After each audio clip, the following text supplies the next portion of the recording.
যে মখাজ ইনসুজা ফজলে উআ মস্তে দর জুমলা জাহা।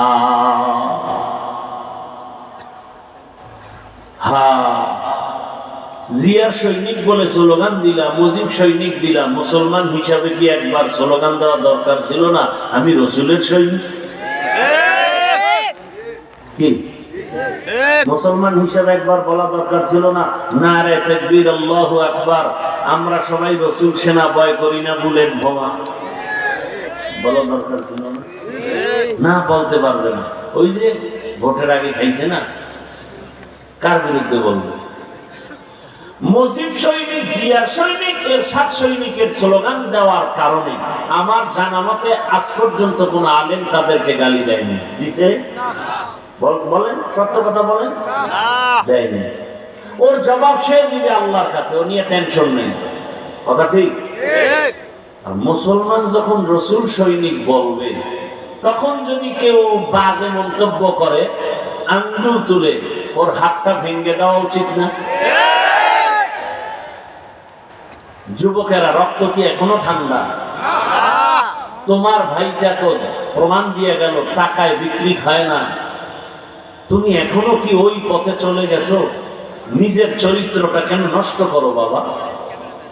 গোটা দুনিয়া তাকিয়ে আছে তোমার দিকে, তুমি দেশকে সুন্দর করে গড়বা, তুমি জাতিকে অনেক কিছু দিবা। তোমাকে আল্লাহ সে মেধা দিয়েছেন, তুমি ডাক্তার হও, ইঞ্জিনিয়ার হও, প্রফেসর হও, ওসি, ডিসি, এসপি হও, চেয়ারম্যান, মেম্বার, এমপি হও। মানুষের খেদমত করো, সমাজকে সাজাও, সুন্দর চরিত্র নিয়ে দাঁড়াও। গোটা দুনিয়াতে আজ এক ব্যক্তি ডাক্তার জাকির নায়েক, পৃথিবীর কে না চিনে তাকে, কে না জানে? টাকার গরমে, ক্ষমতার গরমে? একমাত্র সুন্দর চরিত্র আর নৈতিক আদর্শের কারণে। কবি নজরুলের কত গুণগান গাও, অথচ চিনো না সেই লোকটাকে, চেহারা কেমন। তোমার মতো যদি সে নজরুল মোবাইলে গুনাহ করত,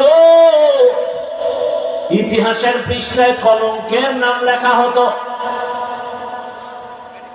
ও আমার কলিজার যুবক, একজনে দাঁড়ায় বল, হাফিজ ভাই নিচে আসিয়া পাওটা ধরো। আমি আর দাড়ি কাটবো না, চরিত্র নষ্ট করব না, বল আমি নিচে এসে পাও ধরি। আমি তোমাকে মাওলানা বানাবার বয়ান করতে আসি নাই, আমি তোমাকে হুজুর বানাবার বয়ান করতে আসি নাই। কারণ আমার দেশে হুজুর বানানোর, মাওলানা বানানোর বয়ান করনেওয়ালা আলহামদুলিল্লাহ অভাব নাই। আমার দেশে মাওলানা, মুফতি, মুহাদ্দিসের অভাব নাই। কিন্তু আমার দেশে আদর্শবান ডাক্তারের বড় অভাব। বাংলাদেশে এত হসপিটাল, জ্ঞানীরা, হসপিটালের সামনে ব্যানার টানানো ইসলামী হসপিটাল, অথচ একটা বাচ্চা মায়ের গর্ভ থেকে সিজারে আসে, আজান দেওয়ার কোন সিস্টেমও হসপিটালে নাই। সত্য কথা বলবেন না? ভয় পাইতেছেন? জুলাই স্বাধীন করছেন কসু, এখনো ভয় পান? কিসের ভয়? তুমি ভয়টা কিসের আমাকে বলেন তো? আপনার হাত নাই, আপনার পাও নাই, আপনার জবান নাই, তো ভয় করেন কেন? হ্যাঁ, ওই যে কথা ওইটাই। বলবেন কারে? ও টাকা খাইছেন না? যেই মগা শ্বশুর বাড়ির যৌতুক খায়, ও তো বউর গোলাম হয়েই থাকবে। কি আজীবন বউর গোলামি করবে না? কোনদিন বউর সামনে কথা বলার সাহস রাখে তো জুতার বাড়ি খেয়ে। ওই গজবের দিকে নেই। আল্লাহ হেদায়েত দান করুন। খারাপ লাগতেছে না? ক্ষমা চাই, বেয়াদবি মাপ চাই। সবাইকে জান্নাতে নেওয়ার পরামর্শ দিতেছি, কাউকে আক্রমণ করতেছি না। আপনার সাথে আমার কোনো দুশ্মনী নেই। কোরআন, হাদিস, ইসলাম আমার জীবনের মূল, আমি ওটাকে ঠিক রেখে বয়ান করতেছি। কোরআনের বাইরে একটা কথা গেলে জাগাত দাঁড়ায় যাবে না। যে হাফিজ ভাই কোরআন বিরোধী কথা হচ্ছেন, সাথে সাথে কানে ধরে তওবা করবেন। কোরআনে অর্থনীতি আছে, রাজনীতি আছে, রাষ্ট্রনীতি আছে না? কোরআনের কোনো দুর্বলতা আছে? যদি বলেন আছে, আমি সে দুর্বল কোরআন মানতে চাই না। আমি ওই কোরআন মানি যেটা পাওয়ারফুল এবং পারফেক্ট, সর্বোচ্চ পাওয়ারফুল। কোরআনে পরিবার নীতি আছে, সমাজ নীতি আছে, অর্থনীতি আছে, আছে না? আর এই তো জীবনভর পড়লাম। সেই কুয়াকাটা বঙ্গোপসাগর থেকে বাসে উঠা 50 টাকার ভাড়া দিয়া মাদ্রাসায় আসতাম, দোতলায় থাকতাম, সিঁড়ি বাইতাম হাত ধইরা। বুঝেন তো কত ছোট আমি তখন, বিছানায় প্রস্রাব করি। মাদ্রাসার থেকে ভাত দিত সকাল 10টায় আর আসরের পরে এই মাপা ভাত। মাদ্রাসার থেকে তরকারি কি? পাতলা মুসুরির ডাল। আর আমার মায়ে দিত প্লাস্টিকের ডিব্বায় মরিচ তেলে গুঁড়া করে, শুকনা মরিচ গুঁড়া করে দিত। আর আব্বাই দিত আধা কেজি গোল আলু। মাদ্রাসায় এসে আলুর মধ্যে নাম লেখা ভাতের মধ্যে সিদ্ধ দিতাম। ভাত ডাললে এরপরে ওই আলু নাম দেখে বের করতাম, এরপরে মরিচ দিয়ে ভর্তা বানায় ভাত খাইতাম আর ডাল। মাঝে মাঝে দেখতাম আলুর যে উপরের ছোলা নাই, নাম নাই, ভর্তা গেছে, আলু গেছে। এইভাবে কষ্ট করে করে 20টা বছর কোরআন হাদিস পড়লাম। কোরআন হাদিস, কোরআন হাদিস, কোরআন হাদিস, কোরআন হাদিস। কয়টা অক্ষর, কয়টা নক্তা, কয়টা জের, কয়টা জবর, কয়টা পেশ, কয়টা শব্দ, কয়টা বাক্য, কয়টা আয়াত, কয়টা সূরা। নামাজের আয়াত কয়টা, রোজার আয়াত কয়টা, যাকাতের আয়াত কয়টা, অর্থনীতির আয়াত কয়টা, রাজনীতির আয়াত কয়টা, জিহাদের আয়াত কয়টা। এগুলো ভাগ ভাগ করে পড়তে পড়তে তরজমা কি, তাফসীর কি, ব্যাখ্যা কি, মাসআলা কি, এগুলো সব পড়তে পড়তে পড়তে পড়তে টোটালটা একটা লাইনে আইনা ময়দানে নামছি। এখন যদি কোনো সুদখোর আইসা কয়, হাফিজ ভাই বয়ানটা এমনে এমনে করেন, ওরে কি পরিমাণ রড দিয়ে পিটানো দরকার। ও যদি বলে কোরআন হাদিস দিয়ে বয়ান করেন, আরে কোরআন হাদিস দিয়ে বয়ান করি বিধাই তো সুদখোরের সাইজ করতেছি। কোরআন হাদিস দিয়ে বয়ান করলেই তো বেনামাজির বিরুদ্ধে বলতে হবে। কোরআন হাদিস দিয়ে বয়ান করলেই তো চান্দাবাজার ধান্দাবাজের বিরুদ্ধে বলতে হবে। কোরআন হাদিস দিয়ে বয়ান করলেই তো জালেমের বিরুদ্ধে বলতে হবে। কোরআন হাদিস দিয়ে বয়ান করলেই তো দাড়ি কামানেওয়ালার বিরুদ্ধে বলতে হবে। কোরআন হাদিস দিয়ে বয়ান করলেই তো সুদখোর, ঘুষখোর, ধর্ষক, খুনির বিরুদ্ধে বলতে হবে। আর কোরআন হাদিসের বাইরে বললে খুনির বিরুদ্ধে বলার কায়দা নাই, ঘুষখোরের বিরুদ্ধে বলার কায়দা নাই, সুদখোরের বিরুদ্ধে বলার কায়দা নেই। দেখছেন নি পেছে কেমনে করে নিজেদের কথায় নিজেরা, যে কোরআন হাদিসের বয়ান করেন। কোরআন হাদিস কি সুদখোরের পক্ষে, ঘুষখোরের পক্ষে, বেনামাজির পক্ষে, দুর্নীতির পক্ষে, জালেমের পক্ষে? এটা কি বুঝে না তারা? মাথা নষ্ট। আল্লাহ হেদায়েত দান করুন। আরো রাগ আসতেছে, রাগ আসলে আর সামনে না আসলাম, আজকে তো বইলে যে। আচ্ছা দেখেন তো একটু, আল্লাহ বিবেক দিছে, চিন্তা করেন। আমি যে কথাগুলো এখানে বলতেছি, ঠিক এই বয়ানগুলো আগামী জুমায়, কবে? পরশুদিন আপনাদের এই অঞ্চলে যদি কোনো খতিব সাহেব এই বয়ানগুলো শুরু করে যে হাফিজ ভাইয়ের মতো একটা পিকআপ নিয়ে দেখি, আপনারা বলেন তো মসজিদের ইমাম সাহেবের কি উপায় হবে? এই এলাকার কি হালাত তো জানি না, আপনারা বলেন। কি কমিটি বলবে না 1 মাসের জন্য ছুটি? গাইবি আওয়াজ আসবে, গাইবি আওয়াজ। কি গাইবি আওয়াজ? কি 1 মাসের ছুটি কেন? শিয়ালের হাতে মুরগি। কি শিয়ালের হাতে মুরগি দিলে কয়দিন পরে পাওয়ার আশা আছে? 3 দিন। 1 ঘন্টার মধ্যে শিয়াল বলবে জুতার বাড়ি মার, ওটা কিমা হয়ে প্যাডের ভিতরে রেস্টে আছে। কথা ঠিক?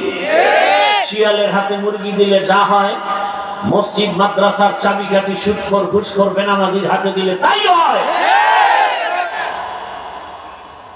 দিছে কে চাবিটা বেনামাজি সুৎখোরের হাতে? জিবরাইল। কে দিছে? আমরা কইতে কষ্ট পাই, ভোটের আগের রাত্রে খাইছে তো কষ্ট পায় না। আফসোস, বলার মানুষ নাই, শোনার মানুষ নাই, বিরোধিতা করার মানুষের অভাব নেই। জিন্দেগি মে বন্দগি তু করনা হে, जिंदगी में बंदगी तू करना है, जिंदगी में बंदगी शर्मिंदा है, जिंदगी में बंदगी शर्मिंदा है। यहाँ हम सब मुसाफिर दिल ना लगा। এরা উঠে খাইব হেদায়েত হয়ে গেছে কি? হেদায়েত কমপ্লিট না বিড়ি টানতে যায়? এত বুঝাইলাম আধা ঘন্টা, এরপর হইল ওই যে হেদায়েত যদি না থাকে রসুলের বয়ানও কপাল খুলে না আবু জাহাল। আর মাওলায় যদি কবুল করে নবীরে জবাই করতে গিয়েও কালেমা আলা হয় কে?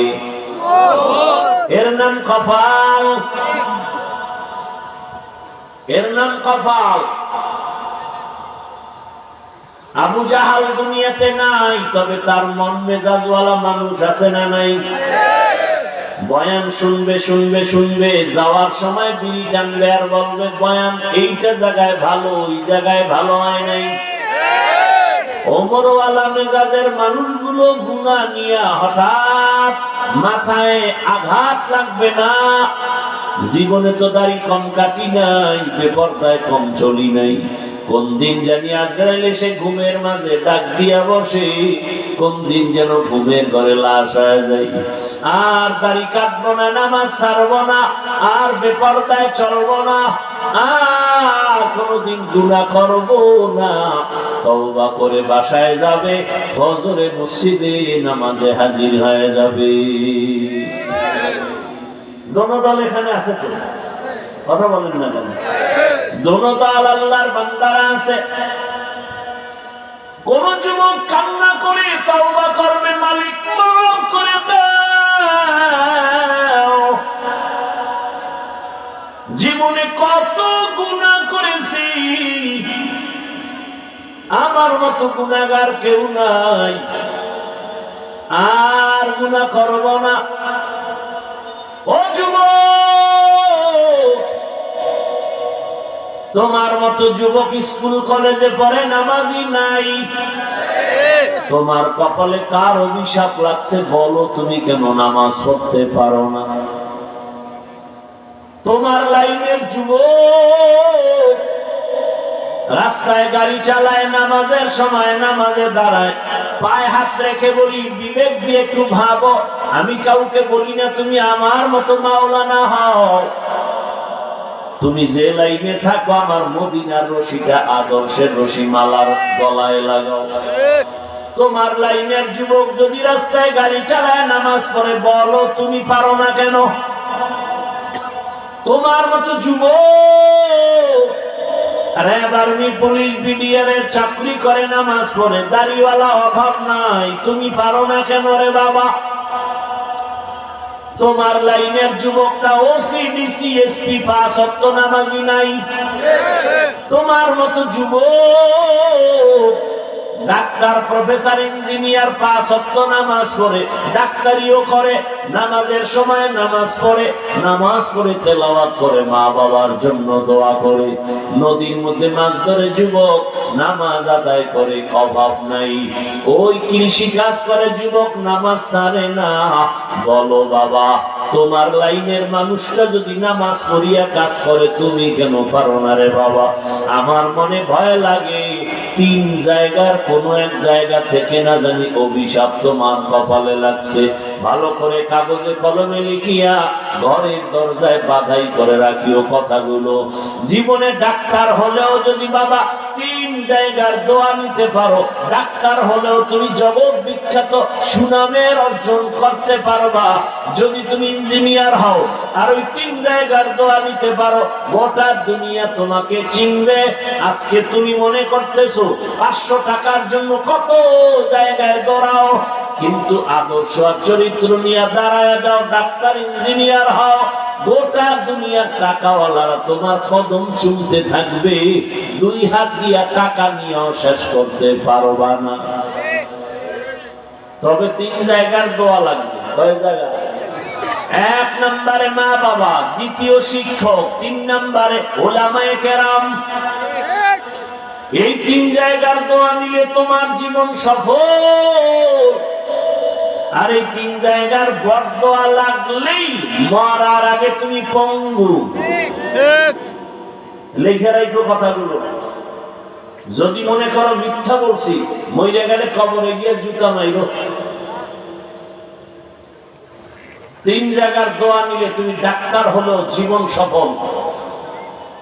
আর এই 3 জায়গার বদদোয়া নিলে তোমার জিন্দেগি মরার আগে পঙ্গু হয়ে যাবে। কেমনে বুঝাইলে বুঝবা জানি না রে বাবা। এজন্য আল্লাহ তাআলা বলেন, এত বয়ানেও আমাদের দিল কেন সোজা হয় না, বুঝে আসে না কেন? একটা মেডিসিনের অভাব। ওই মেডিসিনটা আবু জাহালের মধ্যে নাই তো কালেমা পড়ে নাই, আর ওই মেডিসিনটা ওমরের মধ্যে চলে আসছে তো কালেমাওয়ালা হয়ে গেছে। ওই মেডিসিনের নাম হলো তাকওয়া। মেডিসিনের নাম কি? তাকওয়া। আল্লাহ এজন্য বারবার বলেন, আমাকে ভয় করো, তাকওয়া অর্জন করো। কোরআনের শুরুতেও তাকওয়া, যালিকাল কিতাবু লা রাইবা ফীহি হুদাল লিল মুত্তাকিন। কোরআন তাদেরকেই হেদায়েত করবে যারা আল্লাহকে ভয় করবে। কোরআনের শেষেও তাকওয়া, ওয়াত্তাকু ইয়াওমান তুরজাউনা ফীহি ইলাল্লাহ সুম্মা তুওয়াফফা কুল্লু নাফসিন মা কাসাবাত ওয়া হুম লা ইউজলামুন। আল্লাহ বলেন, ভয় করো ওই দিনকে যেদিন সবাই আল্লাহর আদালতে হাজির হবে। পালানো যাবে কি? যাবে। মরণ থেকে যতই পালাও, মরণ তোমায় নিবে গিরি। যদিও সুদূর আকাশ পানে লুকাও, সেটায় লাগিয়ে সিঁড়ি। নদী পথে নৌকা চালাও ও মাঝি ভাই, বেলা ডোবার আগে আমি ওপার উঠতে চাই। ডুবে গেলে বেলারে আর উঠে না, ভেঙ্গে গেলে মেলারে আর জমে না। মরণ থেকে পালাতে পারে নাই, বাহাদুরি করিয়া ফেরাউন তো কবরও পায় নাই। এটা একটা সুন্দর লক্ষণ না? আমগো দেশের ঢাকা কলেজের প্রফেসর আহমদ শরীফ ফেরাউনের মতো কবর হয় নাই। মরার আগে বলে গেছে, আমি কবর টবর বিশ্বাস করি না, আমারে কবরে দিবি না। ঢাকা কলেজের প্রফেসর আহমদ শরীফ ক্লাসে গিয়ে একা, এই ছেলে মেয়েরা হেডফোন কানে লাগায় খালি এফএম শুনো, আমাকে চিনসনি? বলে চিনি স্যার।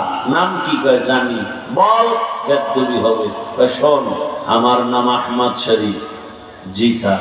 আজকে থেকে শুনে রাখ, তোরা শুনছো না কোরআন শরীফ? জি স্যার। হাদিস শরীফ? জি স্যার। মক্কা শরীফ? জি স্যার। মদিনা শরীফ? জি স্যার। আজকে থেকে সব বাদ, আমি আহমদ শরীফ তোদের জন্য যথেষ্ট। কি মনে করেন আমি পাগল হয়ে বয়ান করতে বলছি? হ্যাঁ, কি মনে হয় আমরা পাগল না? মিয়া গাঞ্জা খাও তুমি, পাগল আমি না? হুজুর গো মাথা খারাপ। একটা হুজুরকে দেখলাম না যে মাথা খারাপ করে বউরে তালাক দিছে। এই যত তালাকের ভিড়া খায় সবটি হুজুর ছাড়া। তালাক দিয়েই কয় মাথা ঠিক ছিল না। তা আমি তো ওটার রুমে ঢুকাইয়া রড দিয়া 1.5 ঘন্টা ফিডে বের করি যে আঙ্গ মাথাও ঠিক নেই।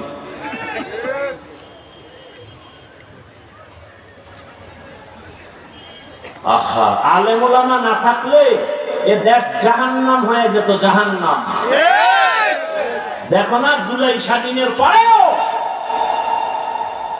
আমার স্কুল ছেলে মেয়েদেরকে প্রাইমারিতে গান শিখানোর জন্য শিল্পী পাঠায়। আলেম ওলামারা যখন ময়দানে নামছে সব নাস্তিকেরা লেজ গুটাইয়া পালায় গেছে।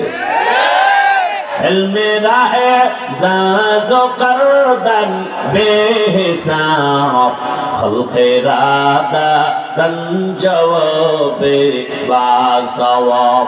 বেশ্যা তাসলিমা নাসরিন এমবিবিএস ডাক্তার যখনই উল্টা পাল্টা স্লোগান দিয়ে বলল আল্লাহ জালেম, ওলামায়ে কেরাম মাঠে নাই মাকা, এই বেশ্যা মুসলমান কিন্তু মরে নাই। এমন হুঙ্কার দিল তাসলিমা বোরকা পরিয়াই পালাতে বাধ্য হয়ে গেল। ওলামায়ে কেরাম এই দেশের জন্য রহমত, যে কারণে আপনারা এখনো শান্তিতে জীবন যাপন করেন। বরযাত্রী না থাকলে ওই জামাইয়ের পাশের মানুষের কোনো দাম থাকে না। ওলামায়ে কেরাম এই জাতির বন্ধু, এরা বাড়ি চায় না, টাকা চায় না, উম্মতের শান্তি চায়। রোহিঙ্গা ক্যাম্পে গিয়া আমাদের হুজুরেরা 5 টাকা হাতে আছে, 3 টাকা দান করছে, বিনিময়ে কিছু চায় নাই। আর দেশের বড় বড় টাকাওয়ালারা গিয়া ওখানে টাকা দান কইরা এবার ফরম ধরায় কয় মাসে মাসে কিস্তি তো আমরা এনজিওর লোক। কি ভাইরা আমার, চিনলা না আলেম ওলামা? দুঃখ আল্লাহ তাআলা বলেন আমাকে ভয় কর। ভয়ের নাম তাকওয়া, ভয়ের নাম খাউফ, ভয়ের নাম খাশিয়া। ওয়া আম্মা মান খাফা মাকামা রাব্বিহি ওয়া নাহা আন-নাফসা আনিল হাওয়া ফাইন্নাল জান্নাতা হিয়াল মাওয়া।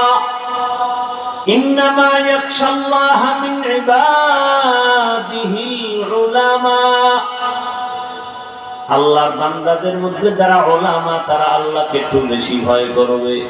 ভয় করার মানে হলো জীবন যাবে, গুনাহ করবে না। এর নাম তাকওয়া।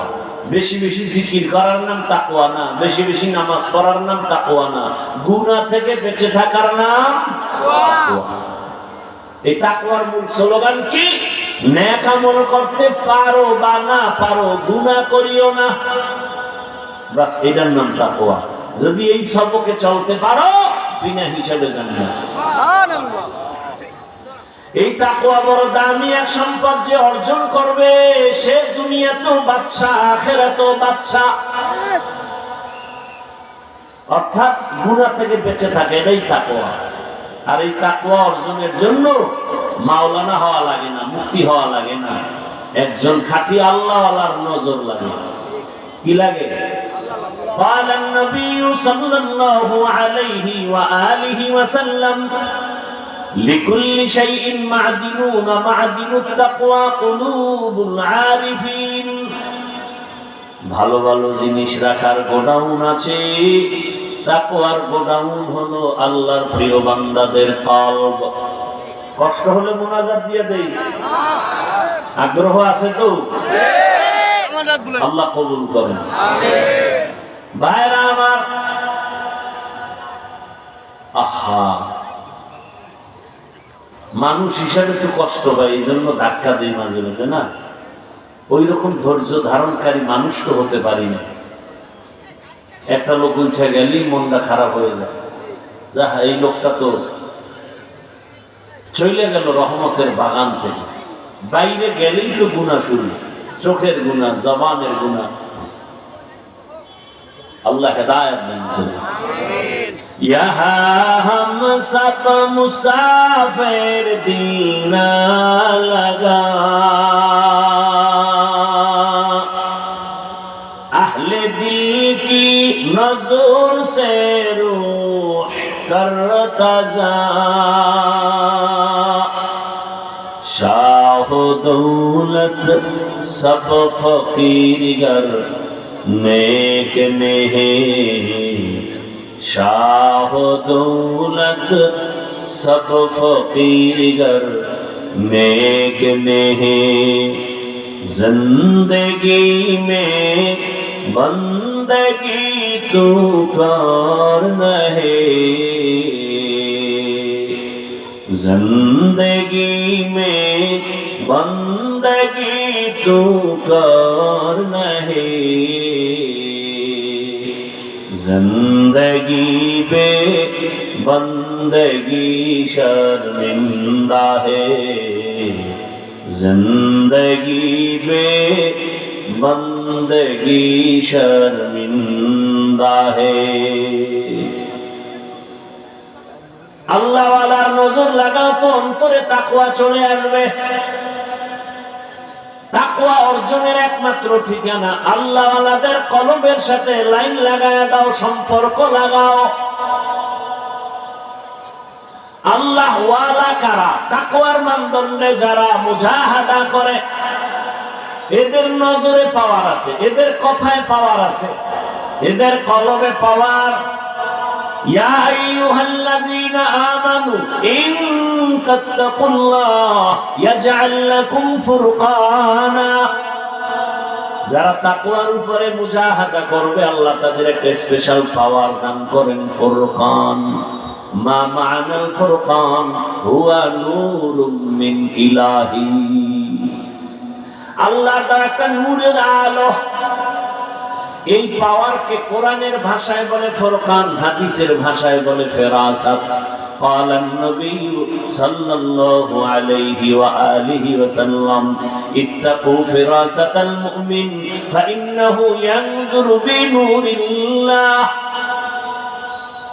আল্লাহর নূরের আলো দিয়া তারা অনেক কিছু দেখে যা তোমরা দেখো না। খলিফাতুল মুসলিমিন ওমর মসজিদে খুতবা দিতেছেন, মাঝখানে হঠাৎ একটা আওয়াজ দিলেন, ইয়া সারিয়াতাল জাবাল, ইয়া সারিয়াতাল জাবাল, ইয়া সারিয়াতাল জাবাল। এই সারিয়া, পাহাড় পাহাড় পাহাড়। ওমর খুতবার মাঝে আওয়াজ দিয়া সারিয়াকে সতর্ক করলেন, পাহাড়। সারিয়া কই? মদিনাতুল মুনাওয়ারা থেকে 2000 কিলোমিটার দূরে ইরানে পাহাড়ের পাশে যুদ্ধ করে। সারিয়াকে জিজ্ঞাসা করা হলো, সারিয়া। ওমরের আওয়াজ শুনছিলি? কাছে বসে বললে যেমন শোনা যায় তেমনই শুনেছি। থাকো বাঁধো আবু আতিশ বান্দা আন, বামানে তো মুর্দা বাহাক জিন। এই ঘুমে ধরছে আপনাকে? একটা মানুষে ঘুমাইবে, সবটি গিয়ে মোবাইলে গুনাহ করবে না? সারা রাত গুনাহ করবে, লেপের ভিতরে মা 3টার সময় দেয় বাতি জ্বলে, কিও কয় মা মরা খাওয়া আছে, মোবাইলের মরা খাওয়া। হাসেন, ঘুমের থেকে উঠা চেহারা দেখবে বানর, চেহারাটা শুকরের মতো দেখবে। শুধু আখিরি নবীর উম্মত হওয়ার কারণে আল্লাহ চেহারা পরিবর্তন করেন। কিন্তু এমনি তো যাদের দিল খোলা এরা দেখে। এই যে যুবকরা 40 বছরের চেহারা থাকবে আলোকিত, আর এই 27 বছরের চেহারা কি ভাল্লুকের মতো, চুলগুলো উল্লুকের মতো। চেহারায় দেখলে কোনো আকর্ষণ নাই, নূর নাই, আলো নাই। রাইসুল মুফাসসিরিন আব্দুল্লাহ ইবনে আব্বাস রাদিয়াল্লাহু আনহু বলেন, গুনাহ করলে, মারাত্মক সীমা লঙ্ঘন করলে 5টা শাস্তি নগদ। কয়টা? 1 নম্বরে চেহারার নূর চলে যাবে। 40 বছরের যুবকের চেহারা থাকবে ফুটন্ত গোলাপ, কিন্তু আমার যুবক তোমার চেহারা কেন ফ্যাকাশে? তাকাইলে মায়া লাগে না কেন? আয়না দেখার তো টাইম পায় না, ওই আয়নার ভিতরেও ছবি মোবাইলের বানাইছে আয়না, তাকাইলেই দেখে ম্যাডাম লেডিস আর খবিসা তুলি খবিস, ও একটা খবিস ওর সাথে আর এক খবিসা। আয়নার সামনে গিয়া দেখো, তুমি নিজেই বলবা আমার চেহারাটা আগের থেকে কেন যেন একটু খারাপের দিয়ে চলে গেছে। অথচ 40 বছর পর্যন্ত তোমার চেহারা নষ্ট হবে না, মেডিসিন দিয়েও ভালো করতে পারবি না রে, আরো খারাপ হবে, ব্রণ হবে, ব্রণ ঔষধে ভালো হবে না। আর চেহারা যদি উজ্জ্বল করতে চাও, 5 ওয়াক্ত ওযু বানায় নামাজ পড়, চেহারায় নূর ভাসবে, নূর। 5 ওয়াক্ত নামাজের ওযু বানাও, চেহারা কালো হলো দেখবা সুন্দর লাগে। আর যদি গুনাহ করো, সুন্দর চেহারাও নষ্ট হয়ে যাবে। ও আমার যুবক বাবারা, তোমাদেরকে যুবকটা তো দেখায় গেল, এরপরও কেন সোজা হও না? মনের শখে একটু গুনাহ করছো, তাই তো এবার ফিরে যা। মনের শখে দাড়ি কাটছো, মনের শখে পার্কে পার্কে ঘুরছো, এবার তওবা কর। আরে আমার মাওলার দুনিয়া ছেড়ে পালাবি কই? চোখের সামনে দেখো না যুবকের লাশ, পানির নিচে যুবকের লাশ, ঘরের ভেতরে ঘুমের বিছানায় যুবকের লাশ, পানির মধ্যে যুবকের লাশ। এখনো সময় আছে, পায়ে হাত রেখে বলি তওবা করো। মনেরে বুঝাও, আমার মতো যুবক যদি স্কুলে পড়ে নামাজ পড়ে, আমি পারি না কেন? ও পর্দার আড়ালের আম্মা জানেরা, বোনেরা, আপনাদের মতো কত মা এখনো আছে, এই এলাকায় আছে, বেপর্দায় চলে না, নামাজ ছাড়ে না। ভিন্ন মা বোনদেরকে বলি, আপনারা কেন মার্কেটে ঘুরে ঘুরে গুনাহ করেন, জীবনটা নষ্ট করতেছেন? ও আম্মা জানেরা, বোনেরা, ও সন্তানের বাবারা, সন্তানের ভবিষ্যৎ কি একবারও ভাবেন না? এত বেখেয়াল হইলেন। মা বাবা তো ভাবা দরকার, আমার সন্তান যেন আমাদেরকে নিয়ে গর্ব করে। আরে আম্মা জান, আপনার সন্তান যেন গর্ব করে বলতে পারে আমার আম্মু বড় ভালো, আমার আম্মুকে কোনোদিন বেগানা পুরুষের সাথে কথা বলতে দেখি নাই। আপনার সন্তানটা গর্ব করে বলবে আমার আম্মু এত সুন্দর, আমার আম্মু কোনোদিন বাবার সাথে কোনোদিন তর্ক করে নাই, আমার আম্মু এত সুন্দর, আজান হলে নামাজে দাঁড়ায় যেত, আমার আম্মু মোবাইলে কোনো নাটক দেখে নাই, আমার আব্বু কোনোদিন আমার মায়ের সাথে জুলুম করে নাই, আমার আব্বু জান কখনো বেগানা নারীর চেহারা দেখে নাই। এটা সন্তানের গর্ব না? এই মা বাবা, আর যদি মা বাবা আপনাদের আদর্শ নষ্ট হয়, সন্তান ঘৃণা করবে আর বলবে সি আমার মা বাবার চরিত্র এত খারাপ, আমার মাটা এত খারাপ। বারবার দেখতাম মোবাইলে কথা বলে, নাটক দেখে, গান দেখে, আমার আম্মু মার্কেটে মার্কেটে ঘুরে